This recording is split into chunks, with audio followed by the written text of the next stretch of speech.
Kita ke informasi selanjutnya. Polda Jawa Tengah terus menggencarkan penindakan terhadap kejahatan tindak pidana perdagangan orang. Kali ini polisi kembali menangkap 13 orang tersangka dengan jumlah korban sebanyak 32 orang.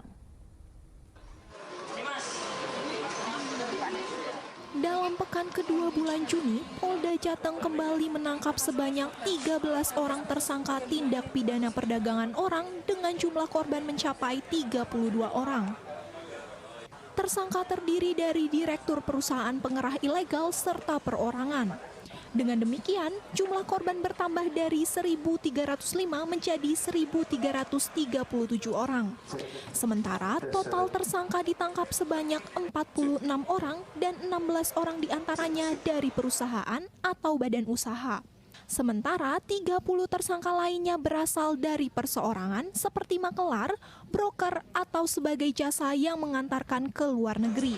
Total jadi dapat saya sebutkan pada pekan kedua atau minggu kedua untuk laporan polisi yang ditangani oleh Polda Jawa Tengah sebanyak 39 laporan polisi, tersangkanya berjumlah 46 dan korbannya sebanyak 1.337. Mereka merekrut bisa menjadi makelar atau broker dari perusahaan yang ada di Jakarta, atau bisa juga menjadi membawa pekerja migran yang ada di Jawa Tengah ke luar negeri langsung. Nah, ini tersangka-tersangka yang ada di sini ada sebagai direktur, ada juga sebagai perseorangan yang sudah kita ungkap.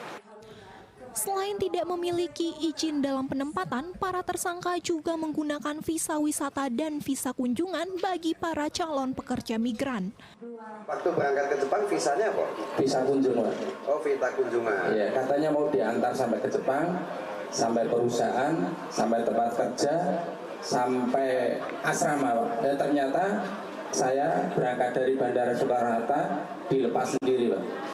Salah satu tersangka mengaku hanya memproses sesuai rekomendasi agensi dan kerabat yang sudah pernah menggunakan jasanya. Saya, walaupun saya membantu 1-2 pribadi atas dasar permintaan dari agensi ataupun majikan, ya, tapi yang saya yang saya utamakan itu adalah nurani. Saya bisa membantu mereka, saya tidak mencari mereka, tidak mengiming-imingi gaji mereka, bahkan mereka sendiri yang datang ke rumah saya itu direkomendasi sama saudara-saudaranya, sama agensi, tinggal saya memproses. Sebelumnya, Polda Jateng telah mengungkap 26 kasus dengan 33 tersangka. Agus Hermanto melaporkan dari Kota Semarang.